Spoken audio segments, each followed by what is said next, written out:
and a very warm welcome to you all to today's edition, I should say, of Lockdown SK, the interactive self-isolation talk show, broadcasting to you live from our micro-streaming studio here on the beautiful island of Corfu in sunny Greece.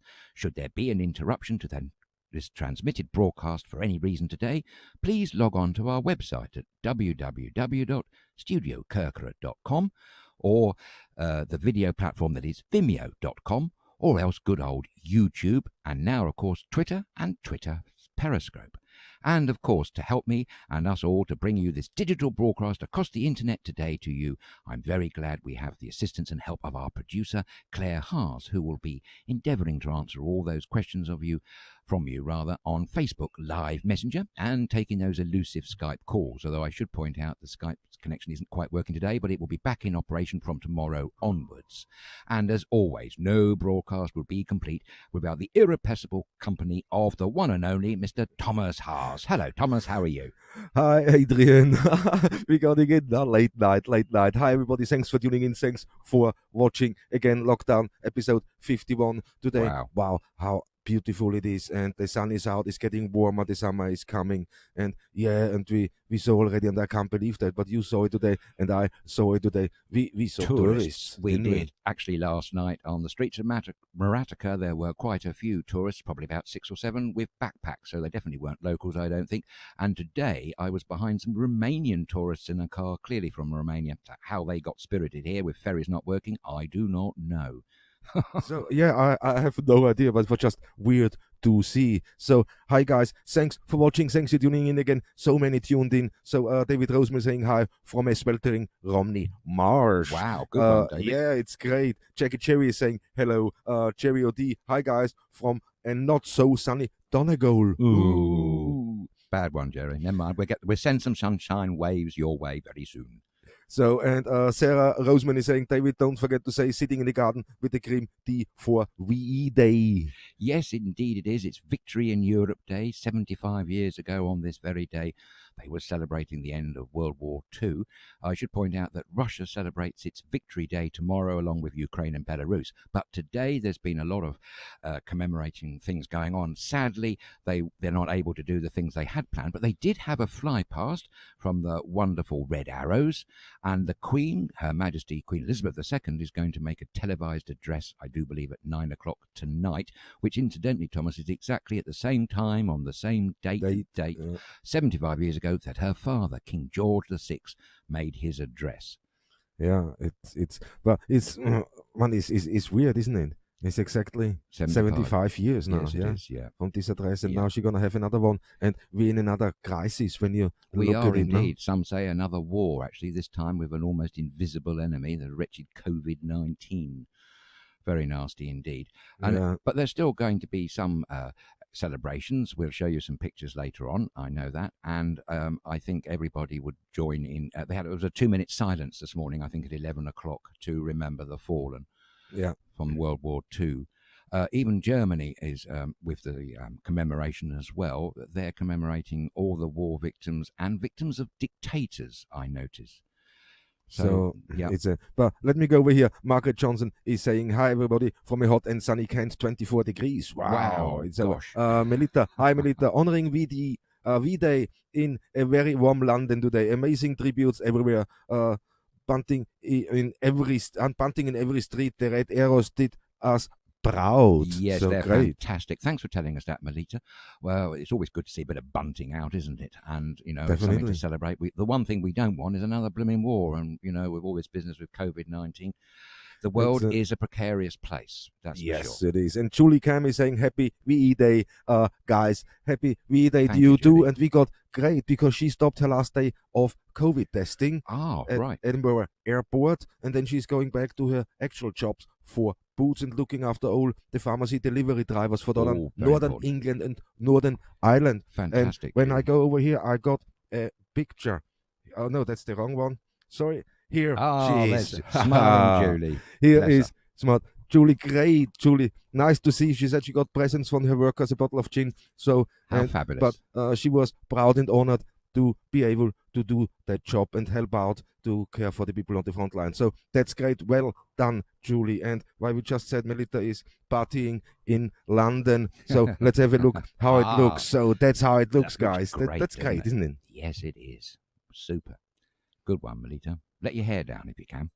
Yes, definitely. So, see, and that's all with social distancing in mind. Great. Yes, that is the new norm, I'm afraid, probably for quite some time. Actually, one of our viewers yesterday pointed out that I think it was a Silky Arlenz. I probably mispronounced her name, but she was saying that she didn't think any end in sight for COVID-19 problems for another 1 or 2 years to come.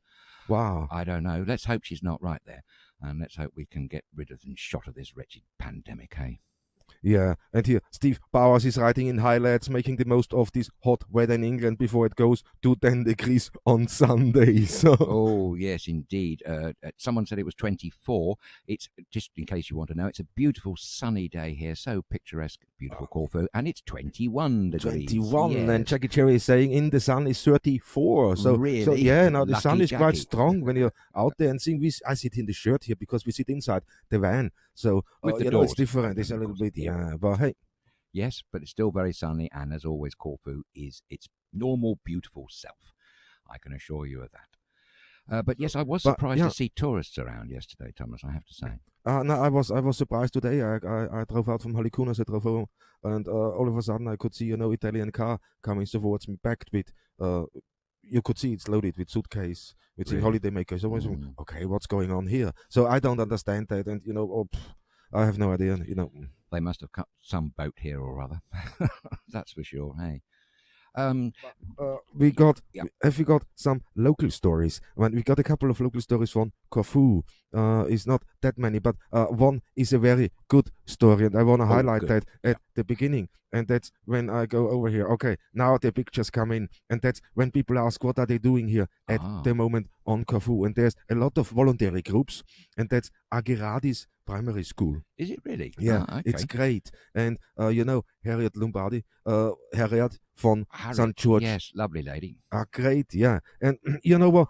There she organized with volunteers to get this school quickly renovated. So when the guys are able to go back to school, they have a great nice building. So the people made good news here from the time in lockdown, and now, especially now, now the restrictions coming loose a little bit, and they instantly jump into action.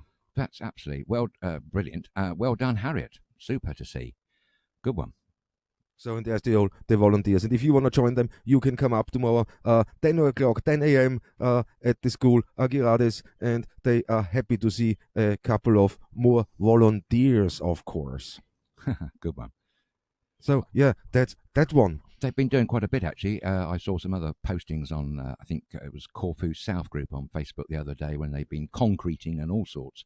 Yeah, it's now so many things going on. The other thing is the roadworks here on Corfu now. They really took shape and they got into it. So they started our road here, they started in town, they started south, they started north, and thanks God, I think also the road in Bentati is getting done. But if anybody knows, I would love to know what's with the road in Bentati, if they allocated now more money to get it fixed, because that was totally necessary. And all the preparations you see now, just being out today, they're getting ready for some kind of tourism. What it is exactly, who knows?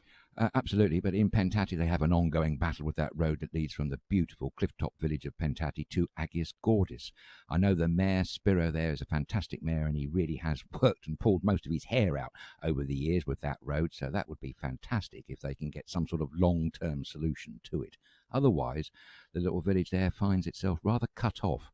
I remember a time he was telling us, wasn't he, Thomas, a couple of years back when it was closed for quite some considerable time, and it was absolute nightmare for coaches and things that took a wrong turn and couldn't get through. Yeah, that's when you hit that wrong there, it's quite funny. But that comes back now. See, and that's one interesting thing when you're on this beautiful island of Corfu. You can explore this island with public service. It's great. It's one of the few islands I know, where it's so easy to go with public service and with the weekly bars. And I think that's only 19 euros. That's good value. That's exact fantastic values. But you can explore. You got the timetables. They're very well organized. And, that's a way of doing holiday. And that's maybe when you saw the backpacking guys, they were probably using the public transport. Maybe that was last evening. Yes, possibly. I really don't know where they came from, but they weren't Corfits. I'm sure of that. So, and and there, when we answer a couple of things, I got a couple of emails in from people regarding, we were speaking yesterday about when do you think lockdown is fully over? And yes. What came back there is another one here, the thoughts. He likes the show. Thank you very much for supporting us. A great email here. But he said, for him, lockdown is over when he can come on holiday to Corfu. Oh, that's when for them lockdown is over. That's a splendid answer, whoever wrote that in. Well, fair play. That's absolutely right. Good one, yes. We don't obviously want the program Lockdown SK to finish, but we will reincarnate it in some other form. Don't worry about that. Yeah, and there's another one here. I don't know if I done that already. I'm just not sure because we got so many messages in. Guys, thank you so much for writing in.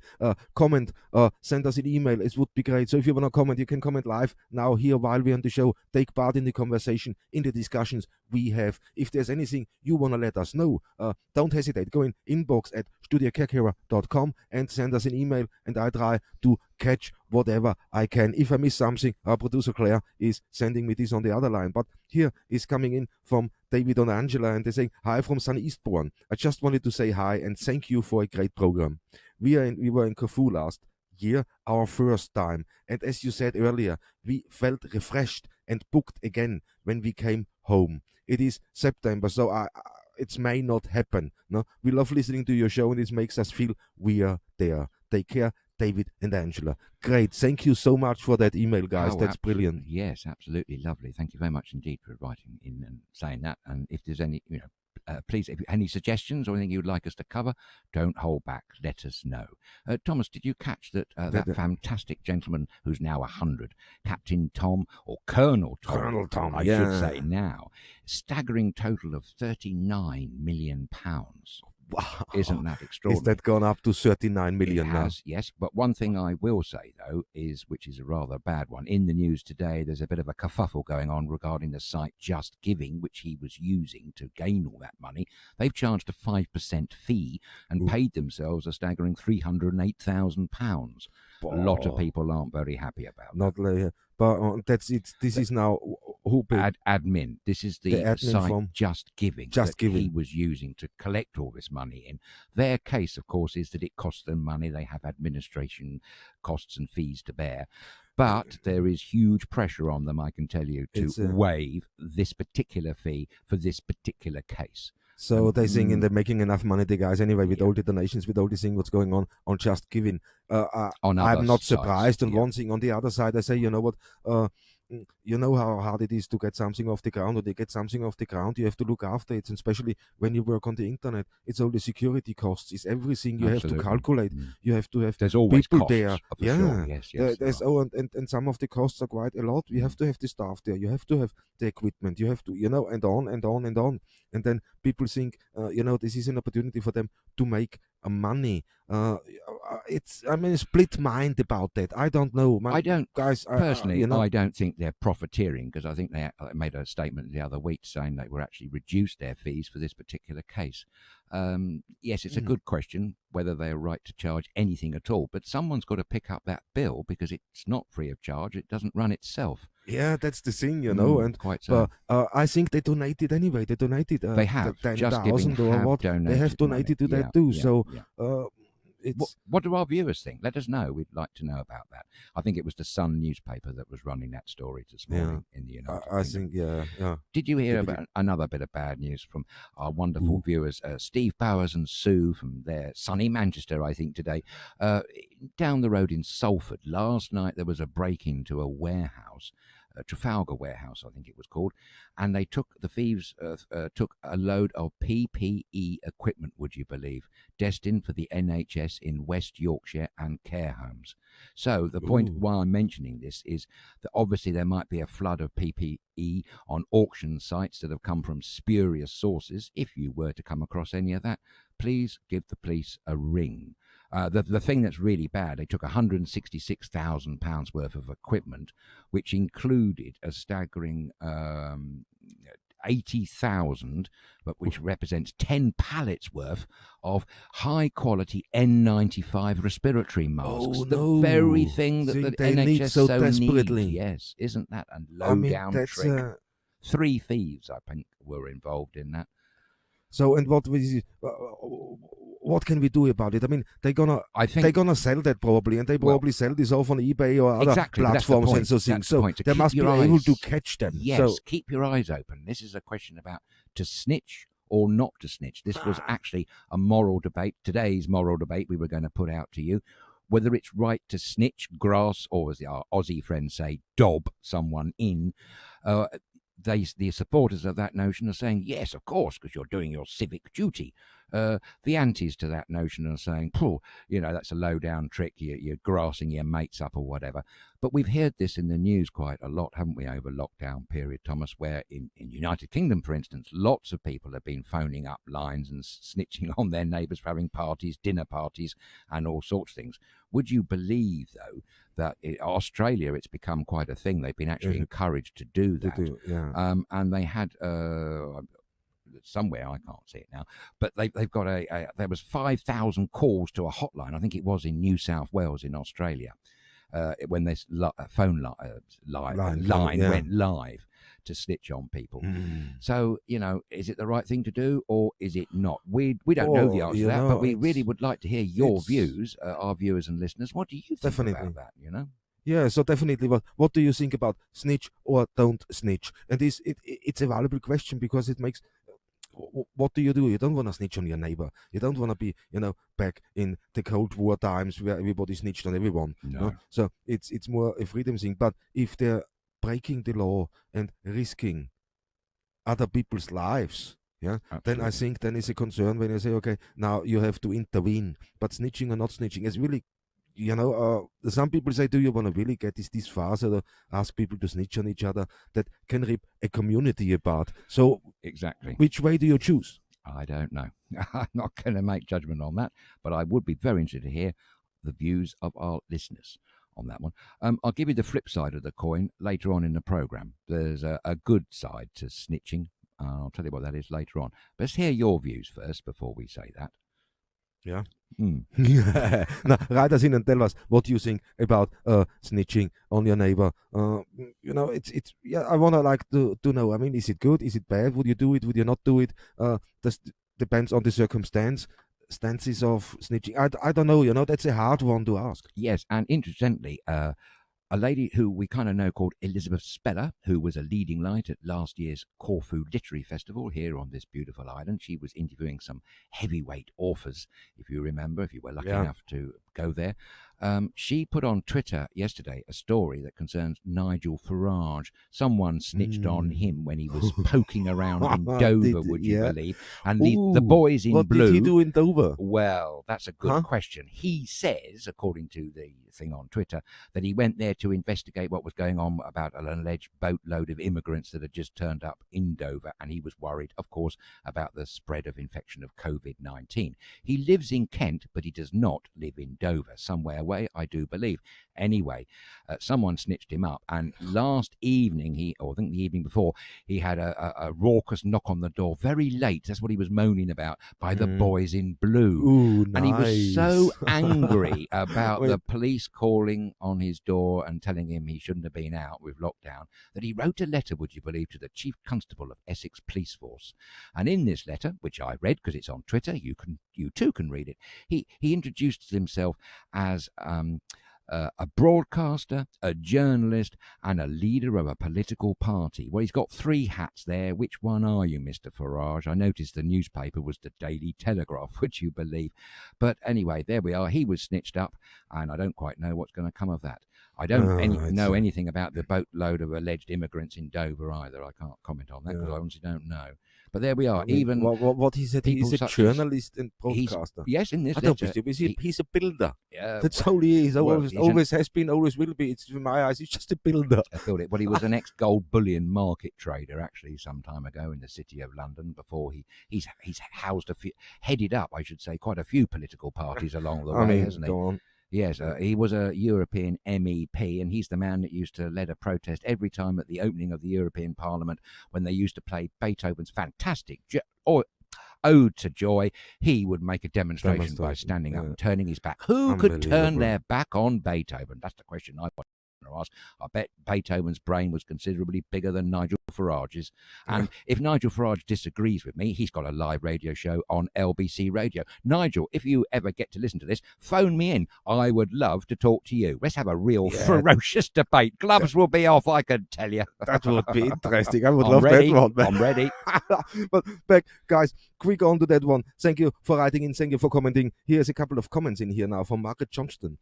I think it's a bit worrying if tourists are there already. That's what we both said today. Before the show, we said, we sure it was. But I saw that he had his suitcases in here, this thing, and even on top of the car was a canoe. So a canoe. So really? so a sea canoe thing. Yeah. But no, it looked like they just came from Lefkimi. That's how it looked to me. Yes, no? Yes. So, I think it probably explains the tourists I saw last night in Maratica. Yeah. Another thing here, Nikos Louvros. Hi, Nikos. Hi, Annabelle. Thanks for watching. Great for you guys to tune in. He said, Airbnb. Corfu has the biggest drop in revenue of 20%, along with Antalya in Turkey. Of course, a lot of them are getting payments abroad. No, so yeah, you see this Airbnb, and we said it again. Airbnb is gonna struggle now. It's gonna struggle heavily. And there's another article now out today where they say, it's gonna be more than the quota of the workforce they're gonna lose, and they are really under pressure at the moment because from other systems, from other providers, what provide direct booking platforms, and that's gonna get to them now. So there's other providers, they come up. There's competition growing, no? Good, and especially with them, it's good, and this is as this keeps you on your toes. Absolutely. Definitely. But now from the direct booking, so platforms for people, and that's what we said. Now through lockdown, the technology, people are embracing the technology much more now. Yes, and we have been stalwart supporters of self-booking to villa owners and the like here on the island of Corfu, cutting out the middle people.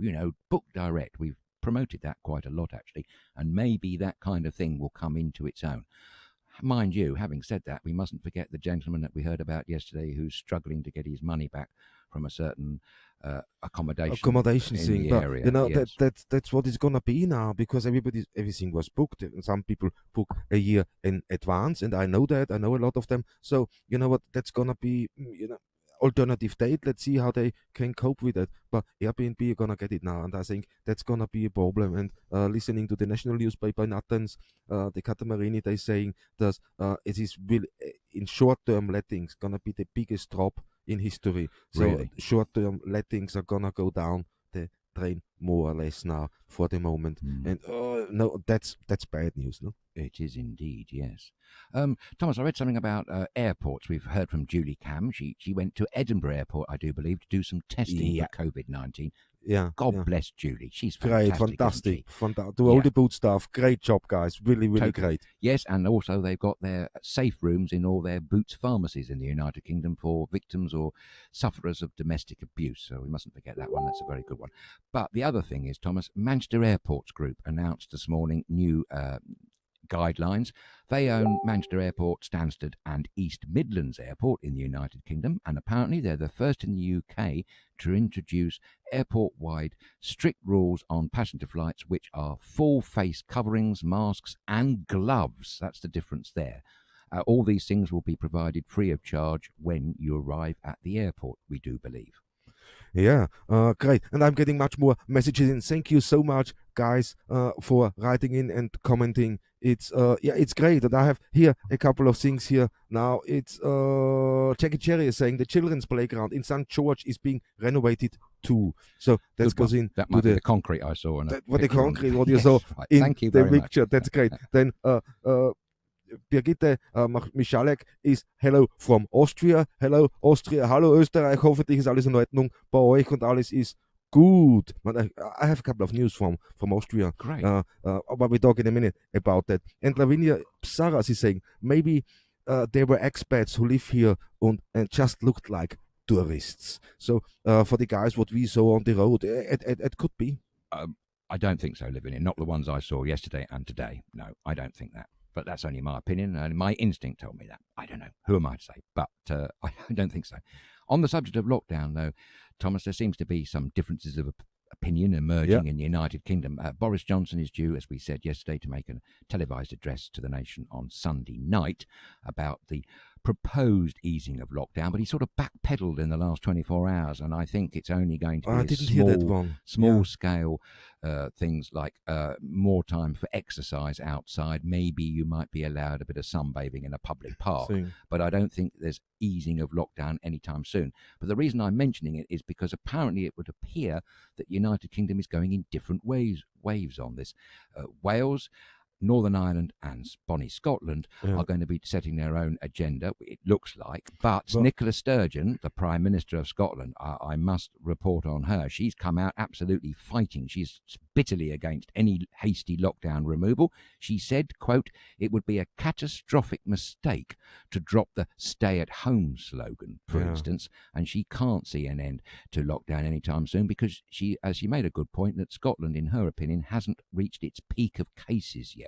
They were a little bit behind England in the infectiousness of COVID-19. So she feels that Scotland hasn't reached its peak and she does not want to be rushed into a hasty moving of easing down lockdown restrictions. So maybe we will see a little bit of a difference of opinion between the four countries there. There, definitely. But it's with lockdown I got another message in here, and this is from Christiane Sutherland. She said, when do you think flights to Europe will resume? I have heard end of May, while the government is saying the end of June. See, you're in the same dilemma as we are.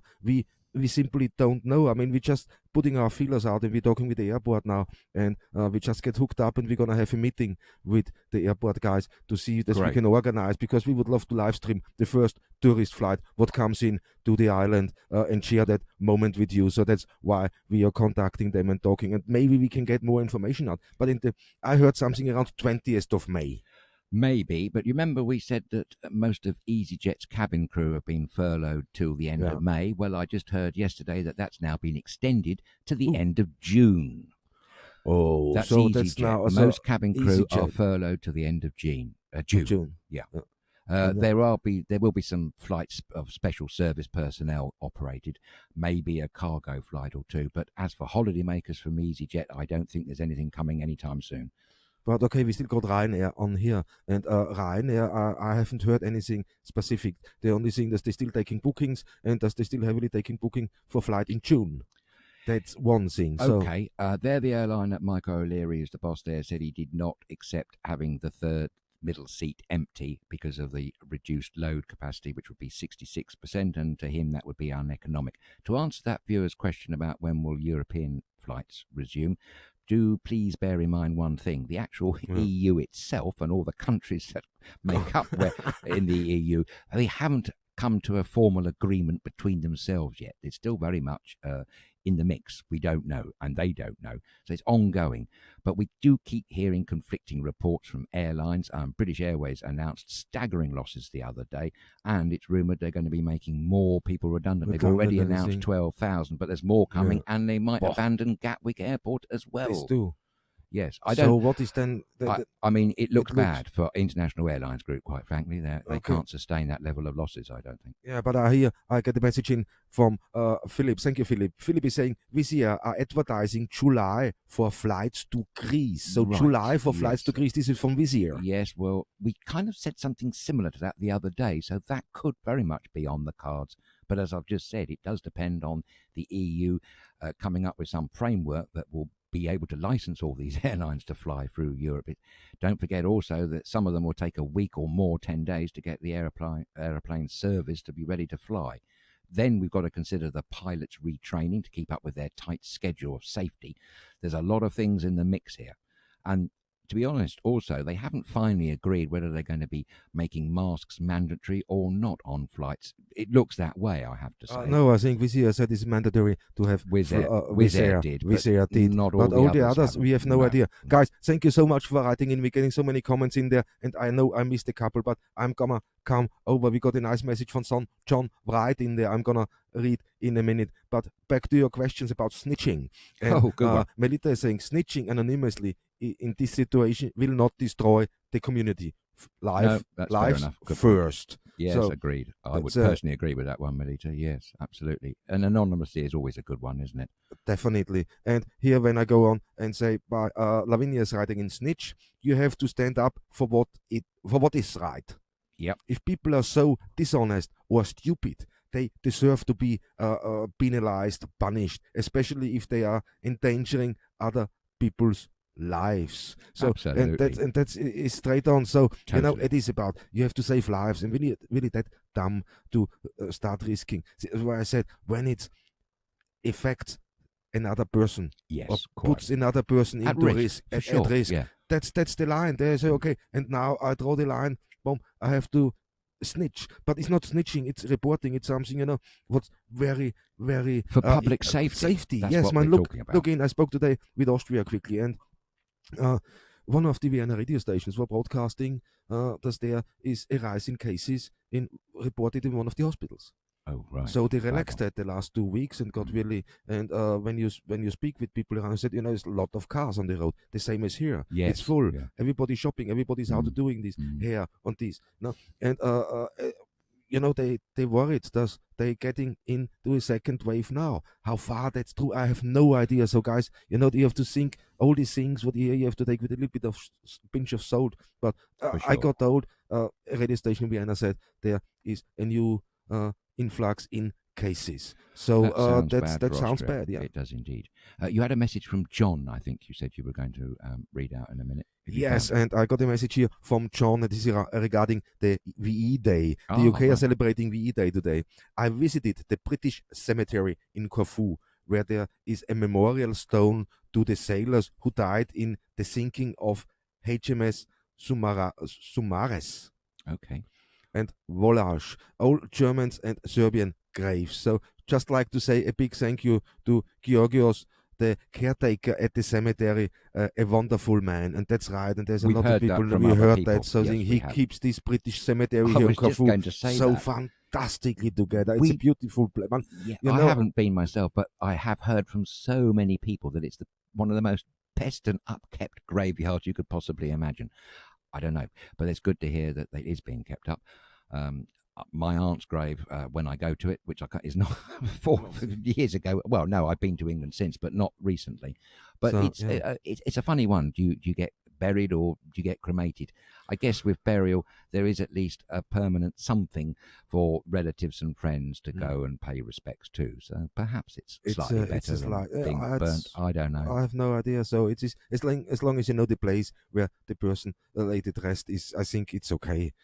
In my opinion. But Anthony van der Krank is saying, hello, my friends. Hi, Anthony. Thank you for tuning in. And I get lots more messages. Here's Sally Roberts saying, hello from West Cornwall. It stopped raining. That's a good one. That's always good. Absolutely, yes. Mind you, they need a little bit of rain in Cornwall to keep it so lush and green as it really is. By the way, we had a lovely email in from someone who runs a Cornish pasty blog, I do believe. We haven't had any Cornish pasties here for a very long time.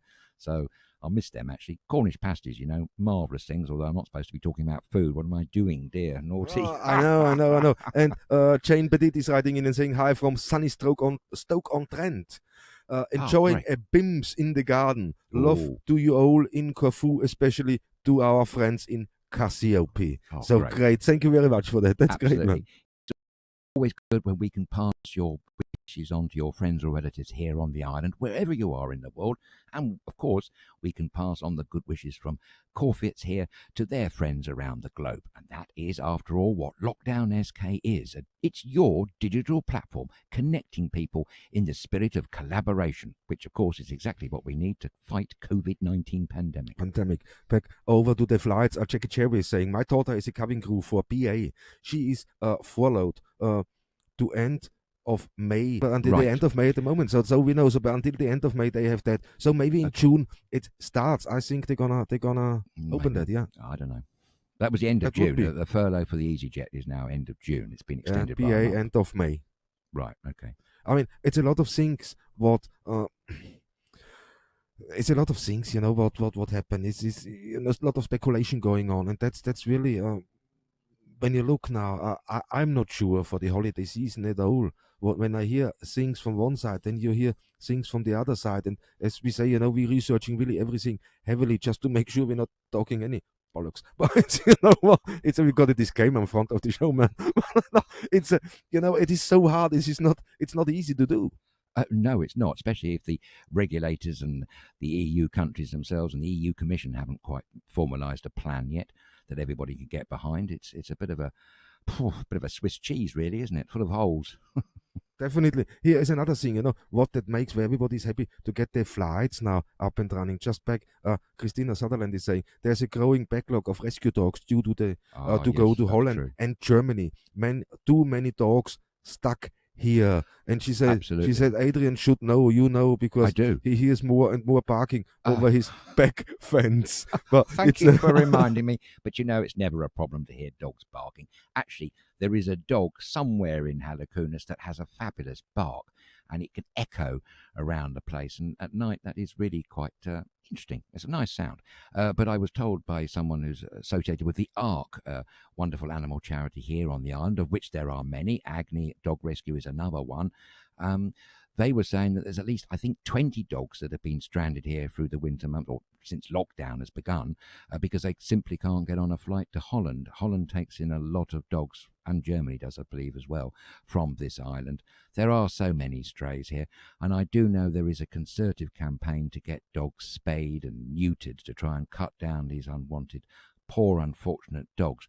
And it's wonderful that there are so many people on this island who devote their time and their passion and their love to rescuing these dogs, to helping them, and cats as well. Don't forget we have Kalami Cats. Good afternoon to you. Kalami Cats, exactly. If you're watching, it's all, and it suffers at the same time. So it's quite sad. Let me go and Armi Speller saying a very good evening to you all, or Sepala. Sorry, I can't say about Army, but that's Finland for you, man. Well, yes, it's absolutely. It can only be one thing I can say to that, and that is Haiva Ilta.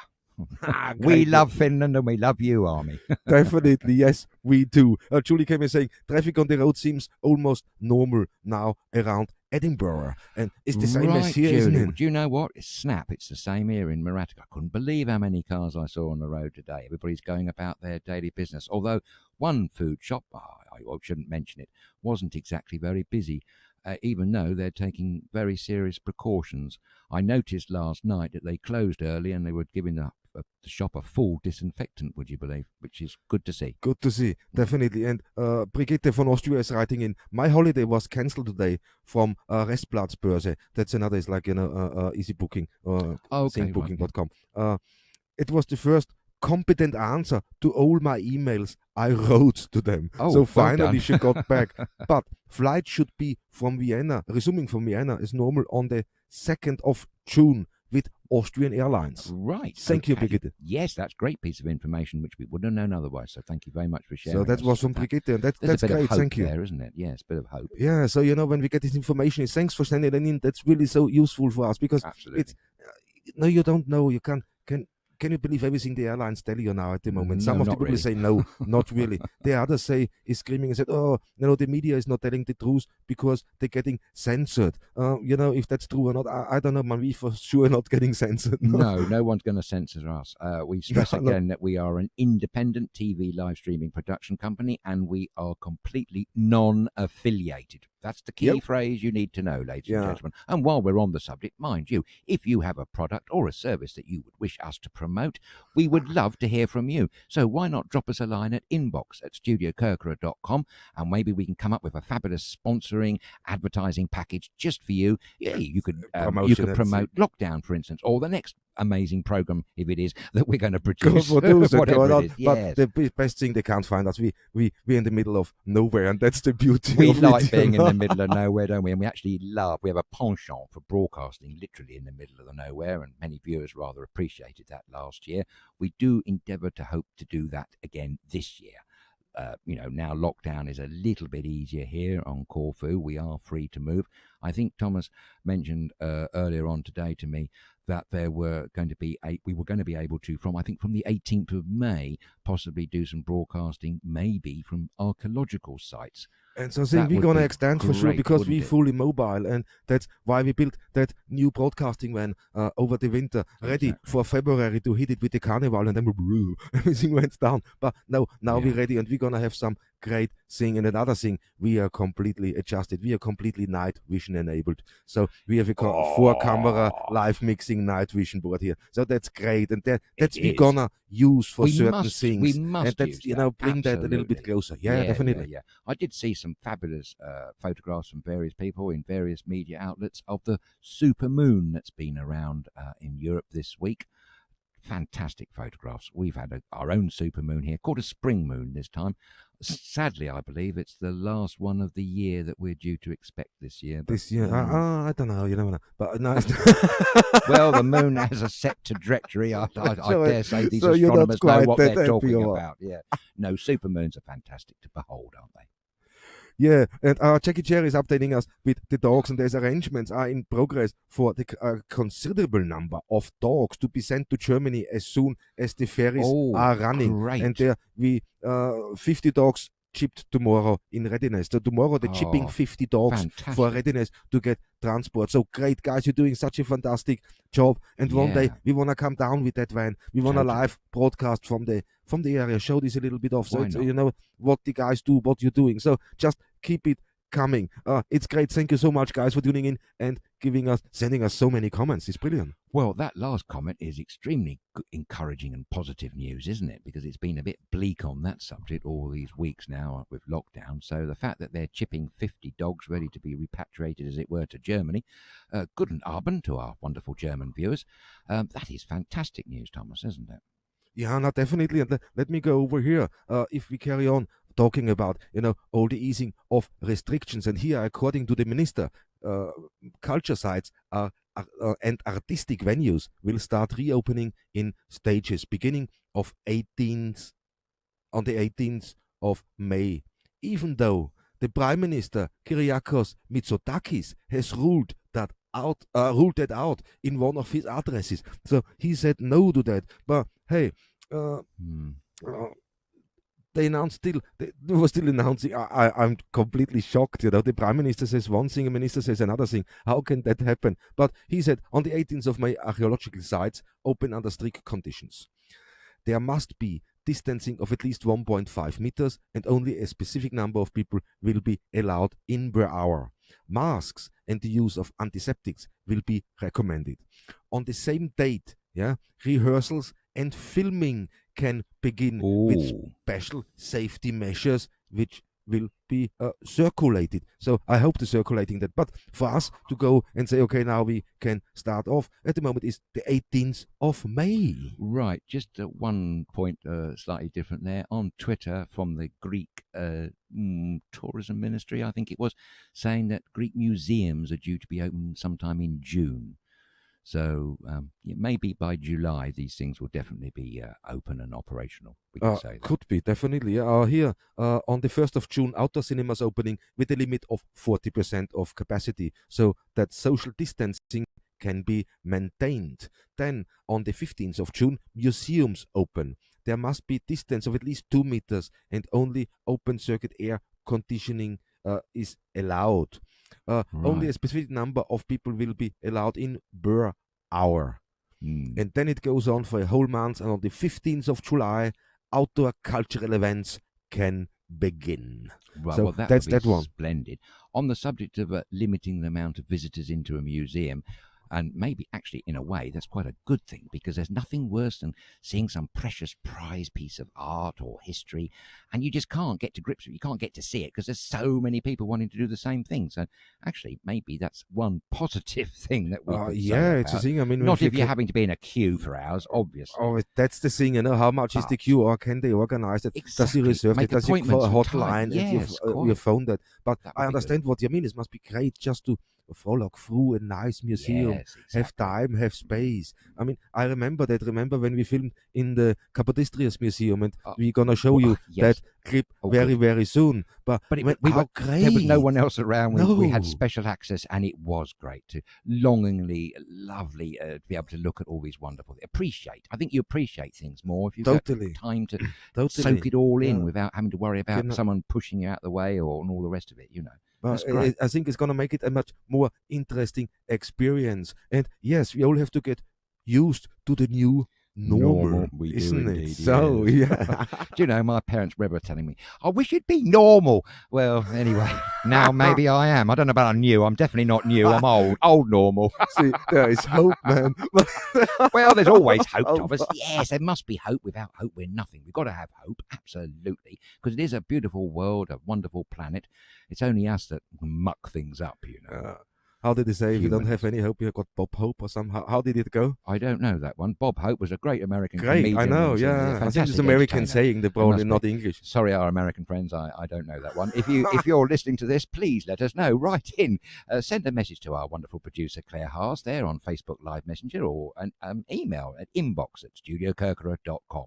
Yeah, definitely. And Phil Ferris is saying the Museum of Asian Art in Corfu Town is a fantastic museum. I have spent many hours there. Absolutely, and it's great. And when you see that's why we said about winter tourism here on this beautiful island of Corfu. It's totally viable. I can't see why not. There's still enough to do in the winter for you to enjoy a fantastic holiday. And there it really goes from museums, from walks, and all the drink and food. And it's fantastic. There's great things going. But that's how it is. I think they're still viable for winter tourism. We got enough here with museums and the Reading Society. There's so many other things. There's many museums you can explore. It's unbelievable. Absolutely, yes. But that museum that Phil there mentions, the Museum of Asian Art, is absolutely a good one. That's in the Palace of St. Michael and St. George, that wonderful building where the arch is, just beyond the Liston. You know what I'm talking about. To me, that corner there with the Spinada and the Liston, it's sort of so quintessential Corfu Town, which, definitely. Of course, we all know only too well is a United Nations World Heritage Site, UNESCO site. Fantastic. The whole town, it is beautiful. I mean, on to that one. Let's go over. There's another one. The news, and that now the daily update in Greece. Yeah, not gonna be daily anymore. Oh, so they stopped doing the daily update here in Greece. It's gonna be every couple of days. So they just announced coronavirus update will no longer be daily. So I think it's a little bit funny, but yes, it's, I mean, you it's can not read over that either relaxed. way, couldn't you? You can read it maybe that there isn't so much news. Most of it has been rather depressing up to now to deliver. Or you could simply say they're sort of playing for time. Hard to read, which that one is really. And certainly you make a good point, Thomas, when there seems to be conflicting advice coming out of the same Greek ministry, for instance. Yeah, one minister says, okay, we open, and Mitsotakis, the prime minister, said, no, you will not. So, what is it? But they're still releasing, that's what it is. They're still releasing the timetable. Right, yeah. When the prime minister say, no, hold back, why do you still release this timetable? Throw this on the side and rework it then with the prime minister or with the team. Yes. But, now you're letting something out. And again, you're contributing to the confusion. And in the end of the day, it's, I ask a few people here now around too. And I don't know, like down Rafael petrol station. I said, what is it now? We can't sit down. He said, no, nothing sitting down. But you can have a coffee from the inside and stay outside next to the stand-up bar what they built. Oh, yes, yeah. But keep distance to each other. but I stood there today for at least 5 minutes and had a cup of coffee. How lovely. I think we read on a previous graphic that we showed you on Lockdown SK that coffee shops here are lifeblood of the island, particularly for StudioKerkyra, as you know by now. I think they're due to open at the end of June, weren't they? I think that was the date. I think something like that. Yeah. So on the subject of our wonderful sponsors, Rev Oil petrol station that we keep mentioning, Nico, Alexandra, and Jacob, and the lovely lady who I can never pronounce her name, but it means Liberty. Eleftheria. Thank you very much. I have to say that when I went past that today, twice, today is the first time since lockdown began that I've seen them actually busy. I know, they were today. busy. They still have the cordons in front of the bar, so you still can't step. But you can get your plastic cup or paper cup. Now they're having paper cups there now. So takeaway coffee. Takeaway coffee, and you stay outside. But as long as you keep distance, it's all right. But this is the amount of cars or so, the amount of things what's going on. Absolutely. You go into the villages and so it's really buzzing. It seems like normal. Kids riding around on their bicycles. People sit around. Yes. Okay, there is no tables on the coffee shops, but they still all sit. They sit, on the floor. They don't care, and they just socializing as normal. Nothing happened. Absolutely, and that's a good point. You reminded me of something. Today was the first time that I've heard children's voices. Don't know where they were, somewhere in Maratico, but they were laughing and joking, and that's always good because that's the one thing that we haven't heard of any here for the last few weeks. That's children's voices. We've had the bird song, but not the voices of the children, and that's always sad if you don't, I think. So yes, maybe there is an end and this horrible tunnel coming to light soon. Yeah, and Anthony van der Krank is saying coffee shops have another meaning here in the Netherlands. Really? we didn't know that, Anthony. We didn't know. Tell us something about. We need educating, I think, on that one. We need educating there, definitely. But Stephen is saying Eleftheria is freedom. Yeah, freedom, liberty. Freedom. They okay, say, yes, okay. Great. It's a wonderful name, isn't it? Fancy being called that. She's a great barista. She does fantastic things with her beans for coffees. Unbelievable, I know. Really good. I know. Yeah. Brigitte from Austria is writing regarding TUI Germany has cancelled all travels outside of Germany till the 14th of June. Really? So that's TUI from Germany. And I got the link. The biggest. TUI homepage, and TUI homepage, you can read that up. It's until the 14th of June. Okay, well, that sounds clear-cut on paper anyway. They are the biggest tour operator in the world and very big here on the island of Corfu and the whole of Greece, of course. So it's kind of in keeping with what we're hearing elsewhere, isn't it? Yeah. So, Brigitte, thank you very much for this info. That's brilliant. And Ami is asking, have any restaurants open there? They have not in Finland, and they have not here. So all the restaurants are closed. The only thing you can get here is takeaways. So you got the gyro shops and the grill houses around. So you can have they open, but you're not allowed in. Indeed, you only takeaway. That's all it is here. Yeah, absolutely. There's 2 takeaway establishments that open now in Maratico. There's Sol Posto Pizza, and there is Mr. Gyros as well. Mr. Gyros has been open throughout the whole of the lockdown, actually doing takeaways. Sol Posto, you can get a pizza now. They're the people that were going to supply me the pizza, I should say, if a viewer challenges me to the being on the island for 10 minutes and they don't see anything beautiful. The pizza was going to come from Sol Posto. Yeah. And while we're talking pizza, let's just get carried. Not carried away. No, but let's carry on with that one. I don't know. I think I mentioned it before. Maybe you guys missed it. But the food historians, very serious food historians, looked into the origin of pasta. And they believed at first that pasta came with Marco Polo to Europe, to Italy. Yeah, and now they've proven that the pasta was already around 1,000 years before Marco Polo even took off. Set sail and went to China. So allegedly and went to China, exactly. But it's not. They found evidence 1,000 years earlier of that, and where it placed the origin of pasta. Yeah, where should it be? It's Greece. Wow, brilliant. Origin of pasta. They confirmed to be Greek. And I always suspected that anyway, man. Did you really? Yeah, seriously, especially living here on this island. Right. I mean, okay, the Venetians were here for nearly 400 years. And there you got a little bit of a Venetian influence. Oh, big time. Definitely. Yes. Yeah, and also in the dishes, also in the food and that. But from the pasta dishes, what you get on here, there's some dishes here now with pastas I haven't seen in Italy. Right. Okay, that's interesting. So that's the thing that I'm going to tell you much more about that when we start our road trip. I tell you that. And there you can see. So I totally believe that. And that's a serious food historians. Right. No, they not. They have that. Yes, they know what. They know their onions. They know their onions.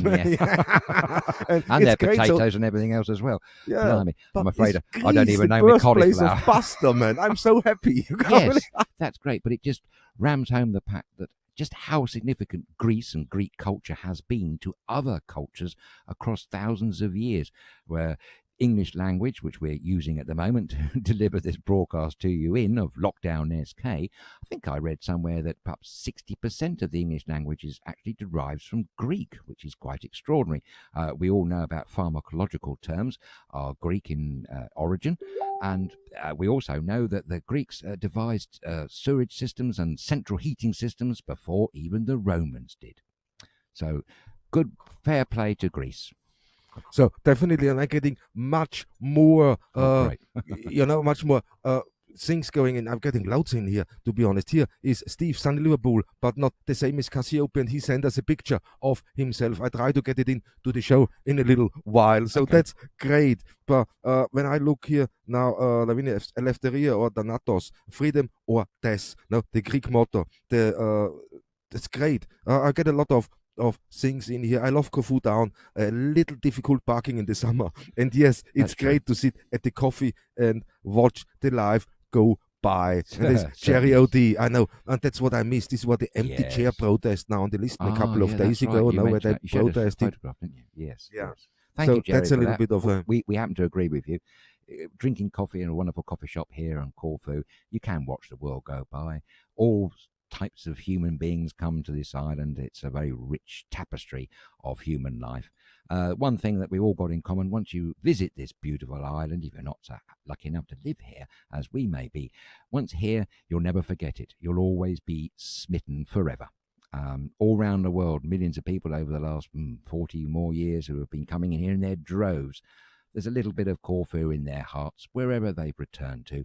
And I dare say that once lockdown's gone forever and we're back to a new normal in terms of international travel, I do so hope and expect they'll all be flocking back to this fair island in their droves.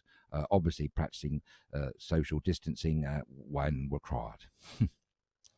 Yeah, and I'm just trying to go down here and see if we can show you that. Let me figure that out, man, and I'm gonna figure that out. And here he is. This is Steve McCabe here, and he sends us from sunny England a nice picture. Thanks, Steve. That's great. Nice to see you. Thanks for that one. Got a decent pair of shades there, heavy duty. Yeah, shades. I know. See, it's right for some, isn't it, mate? Yeah, I'm glad they've got the sunshine. It's always good. Liverpool, yes, it is always city. Nice to see friendly faces. Thanks, guys. Thank you, Steve, for sending them in. That's great. I'm all excited. You are, aren't you, Thomas? I know. After you've been up slaving all night to get the software sorted out, because we must apologise. We had some terrible audio issues yesterday. Thomas, as I say, spent the night sorting it through, and it was to do with computer software, would you believe, at the end of the day. But it seems to be, touch wood, working quite well, doesn't it? I think so. I mean, touch wood, everything seems to run. No, it was a little bit of a hardware problem, so I also had problems with the sound card in there, so I made a couple of adjustments, and then I looked at things, you could do with a new one, and just carried on. But it was around 5:30 this morning, I said, okay, I have to stop. But it seems to be all right, but that's always is a challenge, and that's why I love what we're doing, man. Absolutely. Just the point about Liverpool, I said it's a fabulous city. Indeed it is, but also I think Liverpudlians have some amongst the best senses of humour in the United Kingdom. I lived there for a few years, a very long time ago, and it struck me that every Liverpudlian you ever met was a comedian. Great sense of humour. It's they brilliant. Really yeah. I love everything. But thank you so much, guys, for sending in all these comments and questions. Here I got a little thing.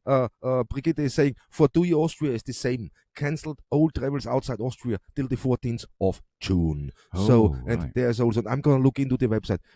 That's great. Brigitte, thank you very much for writing. Und liebe Grüße nach Österreich. Manchmal vermisse ich euch ganz sicher. No, I miss my Austria sometimes because it's always so special things. It is. I know it's beautiful here, but it's the same with you with the United Kingdom. No?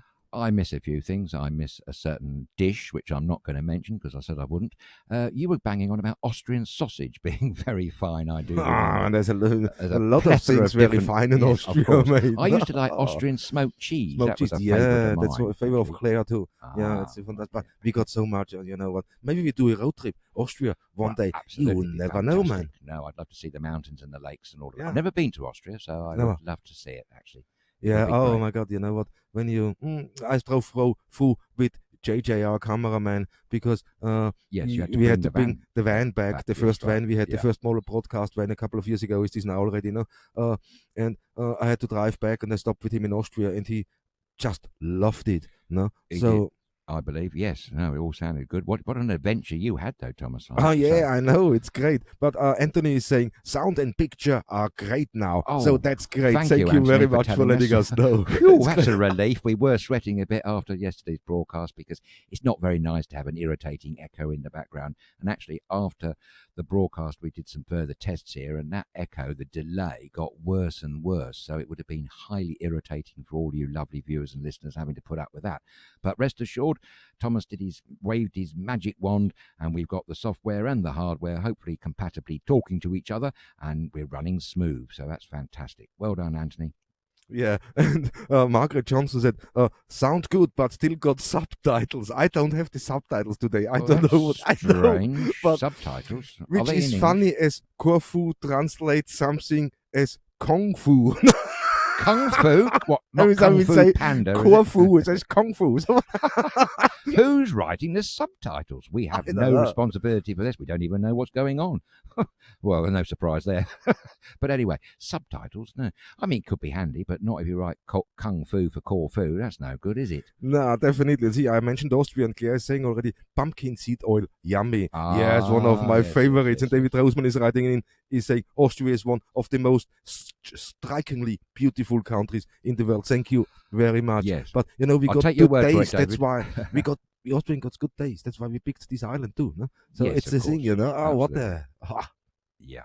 But no, thanks, guys. Thank you so much for writing in. Thank you so much for taking part in the whole thing. And anything, we asked earlier if you would snitch on your neighbor if he breaks the most important rules now for lockdown or for the easing process to keep yourself happy or safe, not happy, safe. And some of you said yes, of course, because his life in danger, and I agree totally. So as soon as there's a life in danger, you have to do something. You cannot stand around anymore and watch. That's the thing. And absolutely. I think this public safety demands it, doesn't it? Yeah, and this new normal, as everybody says, I think that's gonna be a part of it. We're gonna watch everybody. When I began the thing earlier on the programme, when we mentioned about this snitching or to dob or not to dob, I said there was another story on the other side of the coin. Well, it's also the other side of the world. It comes from New Zealand. Would you believe when they were celebrating Anzac Day, which was back in April, they had a bank holiday weekend. And while everybody was locked down, and they were under level 4 serious lockdown in New Zealand, there was a break-in, would you believe, at a car hire firm in Auckland, Juicy Car Hire it was, and the thieves took the gates off the hinges, would you believe, and stole quite a few of the cars. They thought it was so easy that they went back and did it again and again and again, to the extent that they stole a staggering 85 vehicles from Juicy Car Rental. The reason why I'm mentioning it is that it was particularly galling for the New Zealanders, because Juicy Car Rental had been offering free services to deliver food through lockdown, and also, interestingly, offering their camper vans as isolation units if people had to isolate away from relatives and all that in their homes. So the boss there was absolutely distraught. But here's the good thing about snitching, or dobbing, I should say, because yes, somebody had the foresight, I should say, to advertise on billboards about this story, which alerted the population to it, and people on their balconies were looking out for these cars, and they found them. They recovered 85. I think it was actually 97 cars. That's right. It was 97 cars that were stolen, and they've recovered 85. 29 people have been arrested, but there's still 12 cars missing. Wow. So if you're in New Zealand and you see a juicy car rental, you can't miss them. They're vivid green livery. Little bit like SK livery, actually. Bit of dauber purple. But at least they've got 85 back of the 97 vehicles. Extraordinary. If you see one of those, then the probability that they are nicked are very high. Extremely so, because no one else is currently hiring any vehicles there in New Zealand. But yeah, so there's a good reason to dob, I suppose, which isn't necessarily to do with COVID-19. No, definitely not. Sorry, I'm just looking for guys. Thank you so much. You're writing in so many messages. It's fantastic. Yes, and we just got everybody off on Austrian food at the moment, but I think it's great. But we mustn't talk about food. No, I know.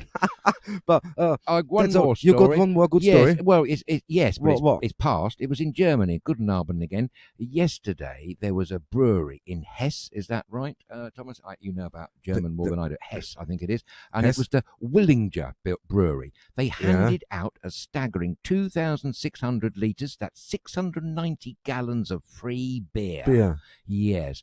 The reason for that is they're wanting to empty their systems to build up for the new supply for the season whenever it starts. Yeah, but that's not so much, man. They take a handful of Germans, a handful of Austrians, and that's done, mate. I'm sure that's the case. Also, of course, it's rather sad to know that Bavaria's Oktoberfest is cancelled for this year. So that's a bit sad. Don't forget, in United Kingdom, in Northumberland, every Friday night, I've just remembered a place that I was corrected with the pronunciation. Got to get this right. Annick, I do believe. The Annick Brewery Company every Friday is giving out free beer if you take a container. And all proceeds, they're asking you to make a donation for the NHS. Yes. Great. And see, this is initiatives what are great and totally, that new normal gonna change a lot, and a lot of good things come out of that. There must be good to come from the bad. Definitely, we're really always passionate about positives coming from a negative. It's so important. So brilliant, definitely. But I'm afraid I have to say it again, guys. As I said it, I sent it out the 51 first time on the thing. It's that's all we have time for today. I'm so sorry. I hope I didn't miss anybody with messages. If I did so, I'm gonna look through later and I'm gonna put this together and mention you in tomorrow's show. But thank you everybody for watching. Nikos is saying bye, guys. See you tomorrow from London. Thank you, Nico. Jerry D saying thanks. Great show as always. I really makes my afternoon. And Ami saying thanks, guys. I really love to be with you, guys, and we love to be with you. And thank you so much for your comments. But for today, that's it. I hope you guys have a fantastic evening. Carry on.